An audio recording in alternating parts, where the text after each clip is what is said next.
childhood dreams to first steps in showbiz.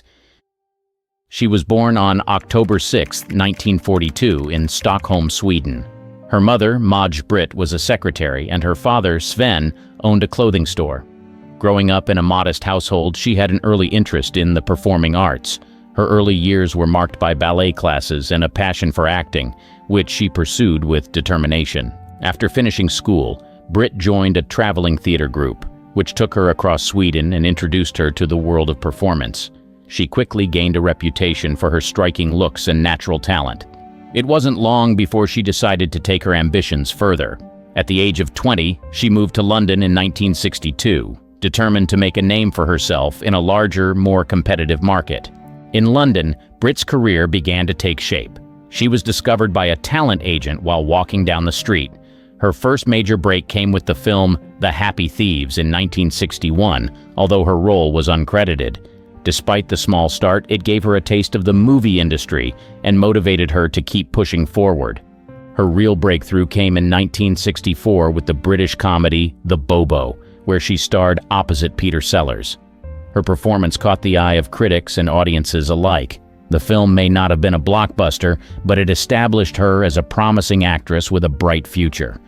Peter Sellers, already a major star, was captivated by her charm and beauty, which led to a significant turn in her personal life. London in the 1960s was a hub of cultural revolution, and Britt found herself at the heart of it. She quickly became part of the social scene, mingling with other celebrities and influential figures. Her striking blonde hair and Scandinavian beauty made her a favorite subject for photographers, and she graced the covers of numerous magazines. Her early career was marked by a blend of small roles and modeling gigs. Each opportunity, no matter how small, contributed to building her portfolio and reputation. The path to stardom. Her journey to fame truly began with her marriage to Peter Sellers. They met in 1964 during the filming of The Bobo. Sellers, enchanted by her beauty and charm, pursued her relentlessly.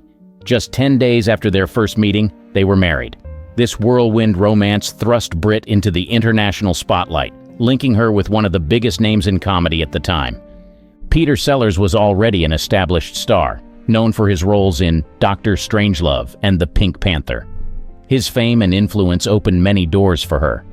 Their marriage was highly publicized, making them one of the most talked-about couples of the 1960s. Britt quickly became a household name, not just for her acting, but for her high-profile relationship with Sellers. During this period, Britt landed a role in the horror comedy The Night They Raided Minsky's, 1968. Directed by William Friedkin, the film was a critical success and showcased her versatility as an actress. Her performance was well received, helping to solidify her status as a rising star in Hollywood. In 1969, Britt starred in The Double Man, a spy thriller alongside Yul Brynner. This role demonstrated her ability to hold her own against established stars, further enhancing her reputation in the film industry. The same year, she also appeared in Stiletto, adding to her growing list of credits. Her big break came in 1973 with the release of The Wicker Man. This British horror film, directed by Robin Hardy, became a cult classic. Britt played the role of Willow, the seductive innkeeper's daughter, whose haunting dance scene became iconic. Her performance was critically acclaimed, and the film's success brought her widespread recognition.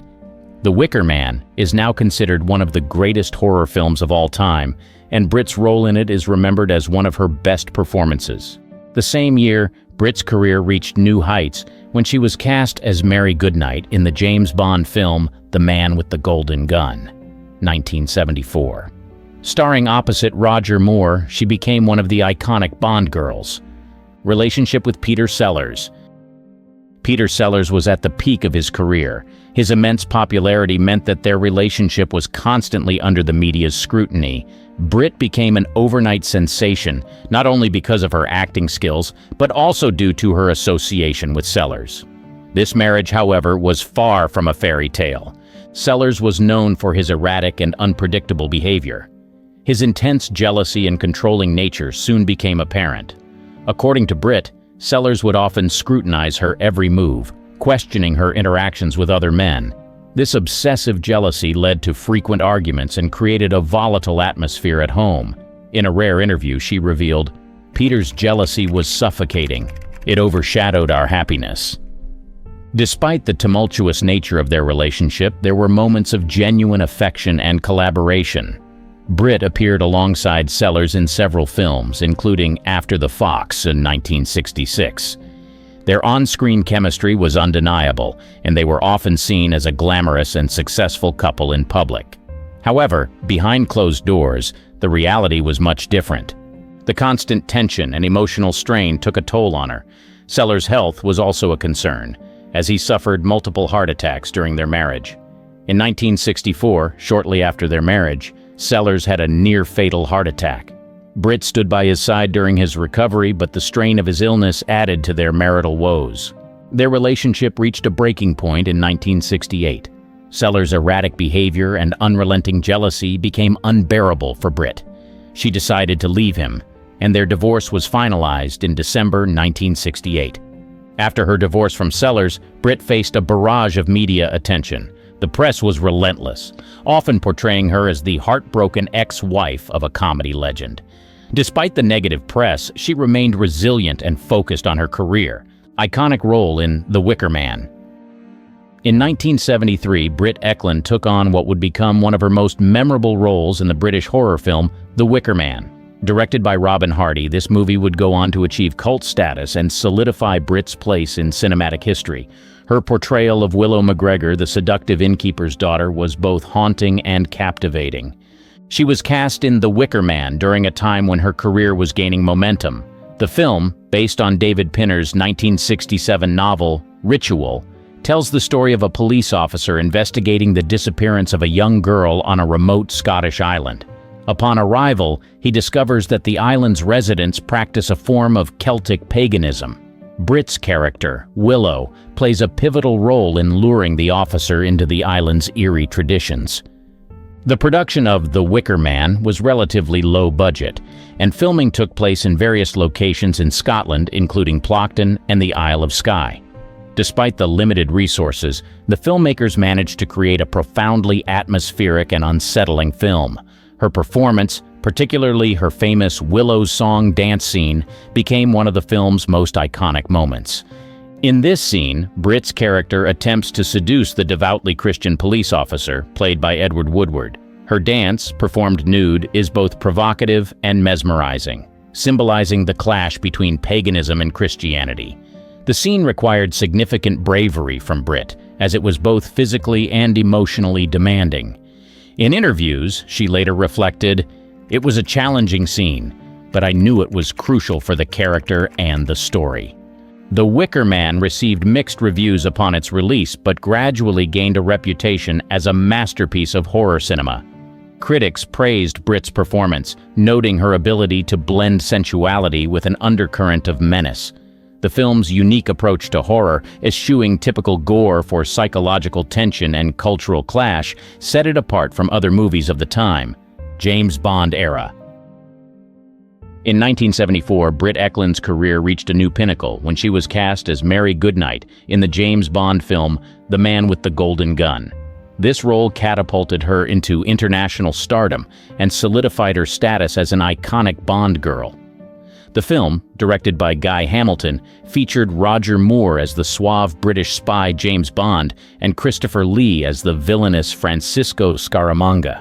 Britt's casting as Mary Goodnight was a significant moment in her career. The James Bond franchise was and remains one of the most successful and recognizable film series in the world. Playing a Bond girl was a coveted role that brought with it immense visibility and fame. For her, this role was a perfect blend of glamour and action, allowing her to showcase her talents on a global stage. The Man with the Golden Gun follows James Bond as he is pitted against Scaramanga, a skilled assassin who uses a distinctive golden gun. Britt's character, Mary Goodnight, is Bond's fellow agent and love interest. Her portrayal was a mix of charm, intelligence, and a touch of comedic clumsiness, which added a lighthearted element to the film. Filming took place in various exotic locations, including Thailand, Hong Kong, and Macau. These picturesque settings added to the allure and excitement of the film. Britt thrived in these environments, bringing a vibrant energy to her scenes. Her chemistry with Roger Moore was evident, and their on-screen dynamic was both playful and engaging. Despite the film receiving mixed reviews from critics, it was a commercial success, grossing over $97 million worldwide. Britt's performance as Mary Goodnight was praised for her ability to balance the character's blend of elegance and naivety. This role cemented her position as a prominent figure in the entertainment industry. Being a Bond girl came with its own set of challenges and expectations. Britt later recalled the pressures of living up to the franchise's legacy, saying, "Being a Bond girl is like being part of an elite club. The role comes with immense scrutiny and expectations, but it's also incredibly rewarding." The role required her to perform stunts and action sequences, which showcased her versatility and commitment to her craft. Britt's time as Mary Goodnight left a lasting impression on the Bond franchise. Her character, while often underestimated, demonstrated resilience and resourcefulness, traits that resonated with audiences. This role also opened up new opportunities for her, as she became a sought-after actress for both film and television projects. After The Man with the Golden Gun, Britt continued to embrace a diverse range of roles, but her time as a Bond girl remained a defining moment in her career. High-profile relationships. Her personal life was often as dramatic and publicized as her acting career. Following her tumultuous marriage to Peter Sellers, she was linked to several high-profile men, each relationship drawing significant media attention. These romances were characterized by glamour, passion, and sometimes controversy, further cementing her status as a Hollywood icon. In the mid-1970s, shortly after her divorce from Sellers, Britt began dating record producer Lou Adler. The relationship was intense but brief. Lou Adler, known for his work with the Mamas and the Papas and Carole King, brought Britt into the vibrant world of the music industry.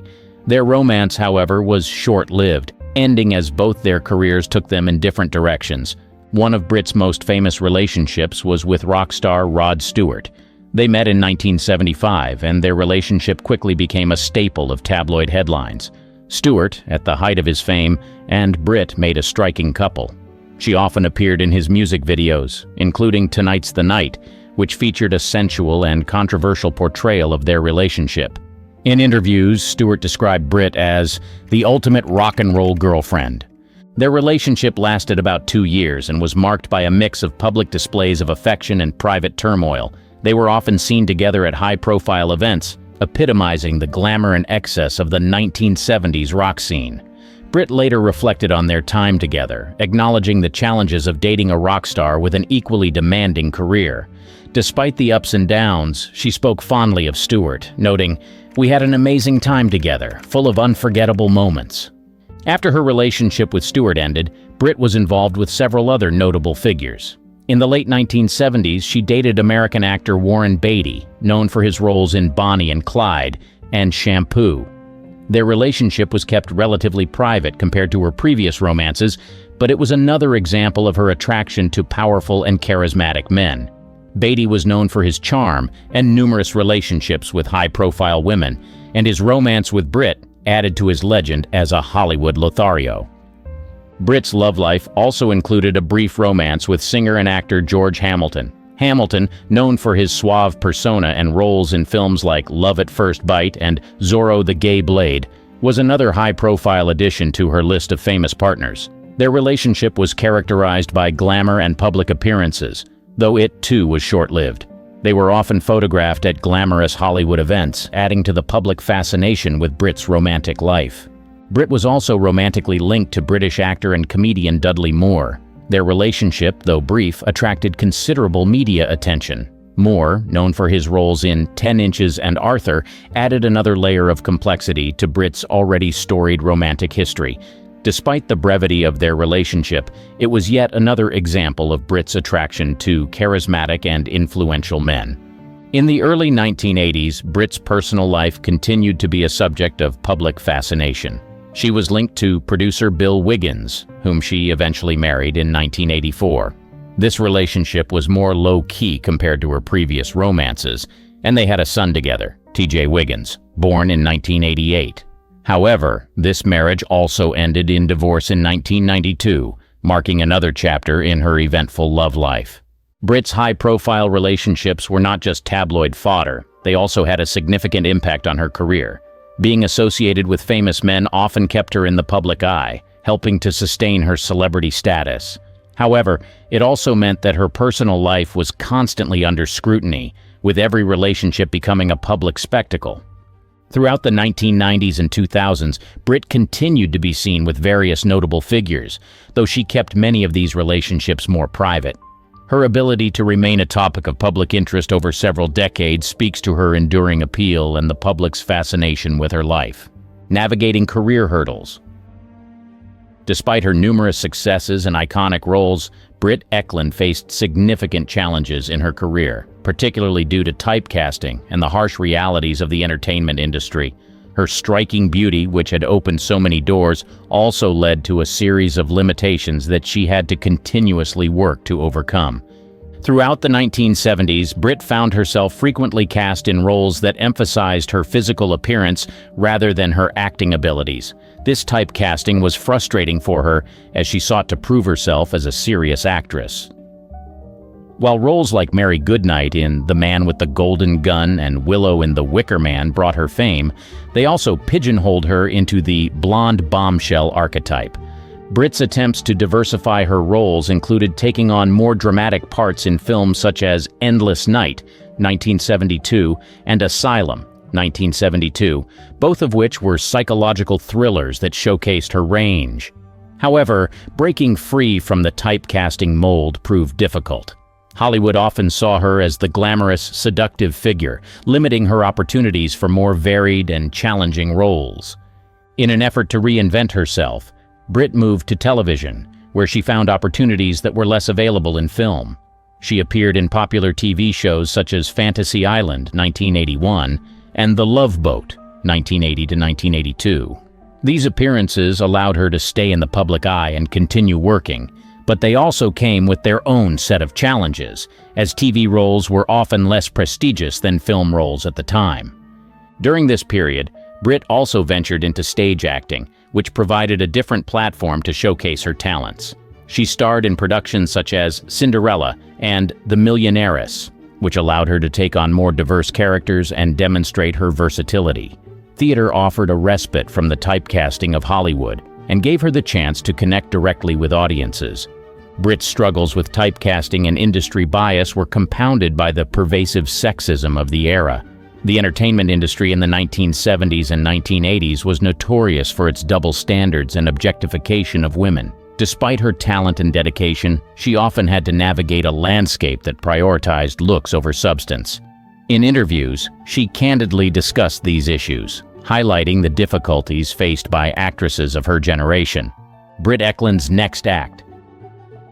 The 1980s and 1990s saw her exploring a variety of roles in film, television, and theater, demonstrating her versatility as an actress and performer. In the 1980s, Britt appeared in a series of television shows that kept her in the public eye.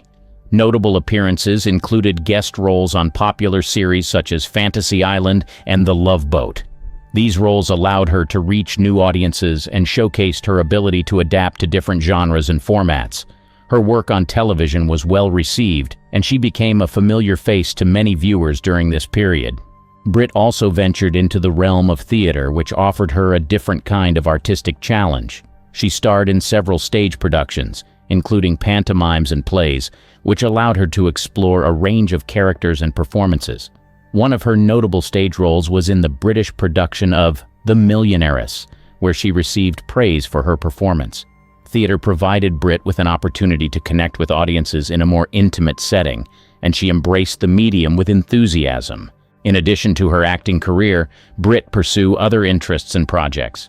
She authored several books, including her autobiography, True Britt, 1980, which offered readers an inside look at her life and career.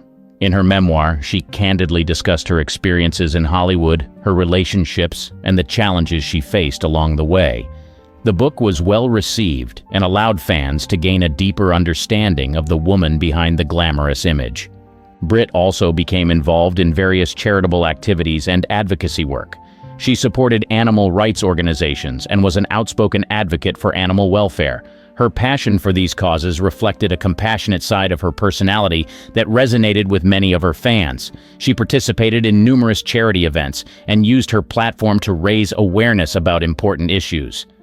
As she aged, Britt continued to embrace new opportunities in the entertainment industry. She appeared in reality television shows, such as the British series I'm a Celebrity, Get Me Out of Here, in 2010. Her participation in the show introduced her to a new generation of viewers and demonstrated her willingness to take on new challenges and experiences. Britt maintained a strong presence in the public eye, attending film festivals, award ceremonies, and other high-profile events. She remained a beloved figure in the entertainment world, known for her elegance, charm, and enduring appeal.